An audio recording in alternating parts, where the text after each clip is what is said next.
Welcome again to another episode of the School of Airway. Today we're going to talk about bagging the patient during the apneic phase of RSI. Those who work with me know the really look. They know it so well, it speaks volumes. I've had students who have had to verify, did I yell at you?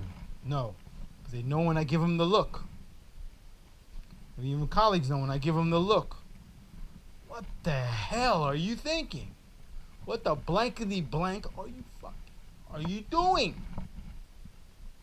That's why sometimes a stare and a partial eye roll and just staring at the person in a certain way will give a message better than any loud yelling of expletives.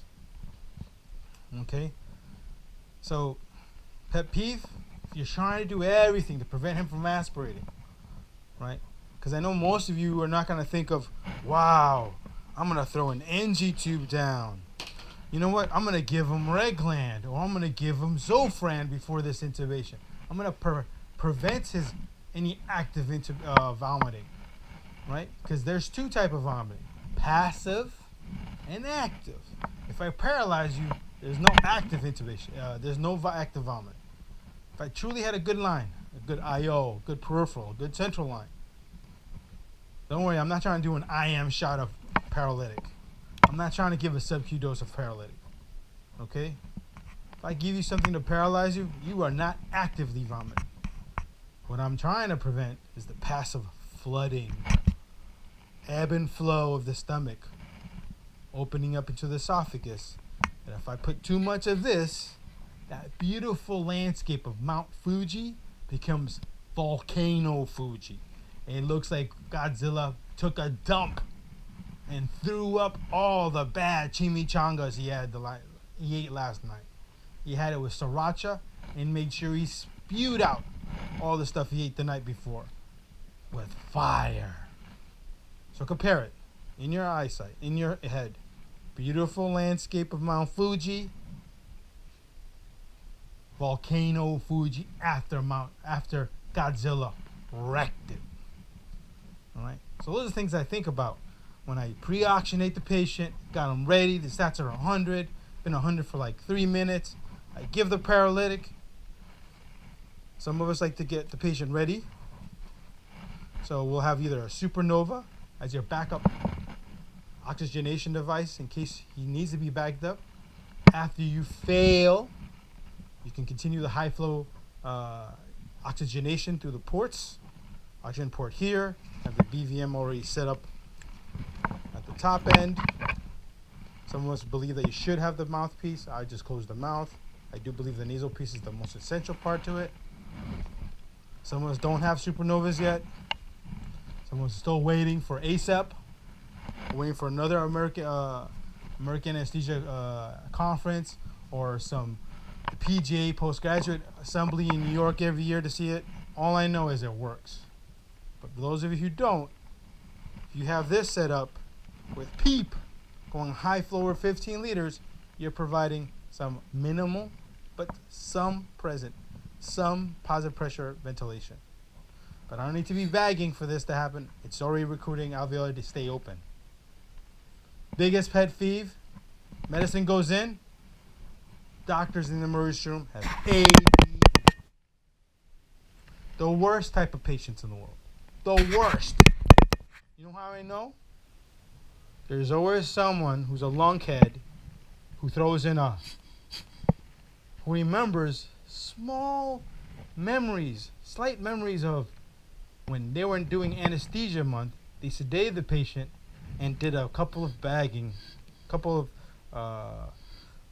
ventilations through the BVM to prove they could oxygenate the patient. And then, once you did that for a certain amount of time and you prove you could aerate the patient and ventilate with the end-tidal CO2 monitoring, proving that, they would paralyze the patient. But RSI is not that. Not a two-stepper. It's a one-step thing. Quick shot, like a SWAT team, right? Quickly sedate, induct into a coma, and paralyzed. Get in and get out. But the whole point of that is for 45 seconds to 60 seconds, the patient's going to be paralyzed.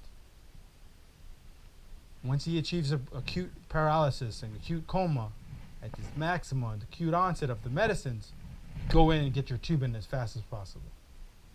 But in the meantime, this person is very susceptible to passive vomiting. And the slight, if he's going to vomit, or if they have any chances for an active vomiting episode, it's going to happen in the onset of giving the medicines. Not when the medicine's fully kicked in, but when they just before you gave the medicine, during the time you gave the medicine, and right after you give the medicines. It's the last few seconds he can actually actively vomit. And that's not going to include the passive vomiting that's happen if you give too much bagging. So I always get amazed when I'm assisting someone who asks for help.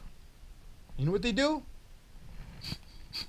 And I give them the "you really" look, because I don't want to yell at a colleague of mine. I don't want to yell at a senior who knows better, who I'm going to give a lecture to after the intubation. And hopefully it's successful without any complication. And if there's a complication, I'll just put my hand out, protect the patient from that person who's begging, or take that device away. Quickly and smoothly, like a ninja. You know, to prevent more injury, more damage to this patient. Because I always get amazed when the person does this, and the patient starts throwing up, and luckily this is a clear mass that you can see vomit shooting out of their nose and mouth. And when all of a sudden now we got to stop, not intubate, turn them on the side. Hopefully he doesn't have a C-collar, doesn't have a neck injury. And suction, log roll him. And then all of a sudden I have to see if he's decided from the vomitus that's dropped into his lungs now. So again, if you'd like to see beautiful Mount Fuji, do not bag during that paralysis phase. All right? If he does desat, it's because the patient never was maximized on oxygenation as best possible. It should have been at least 3 to 5 minutes worth while you were setting up for your meds and getting your lines checked out. Pre-oxygenation position is the first most important thing. Now, prevent the vomiting, right? I want to be the nemesis of emesis. I'm not an ally of vomitus. Right? Nemesis of emesis, not the ally of vomiti, if that's a word, or vomitus. Okay? Please, do not bag during the paralysis phase. If you're going to bag, it's after you failed, or after the medicine's kicked in. Active vomiting's not going to happen, and even then, slow and steady with one hand. All right? So that should not be dropping to 90 to 60 in the time that you gave the paralysis. No one looks at a clock. No one looks at their smartphone. No one looks at the monitor. Wait about a minute. And a lot of you guys won't even wait those 60 seconds. They jump in at 45 seconds. But please, take advantage of the medicines to prevent active vomiting. And your gentle bagging, if you failed later on, should be gentle. Some people will say 8, some people say up to 12 breaths per minute. They say, every 5 seconds, give them a breath. That'll recoil the bag. Every 8 seconds. All right? Please prevent complications. Don't cause them. Don't blame the patient. Blame the person in the mirror. The man or woman in the mirror. Please come back for another episode of School Airway.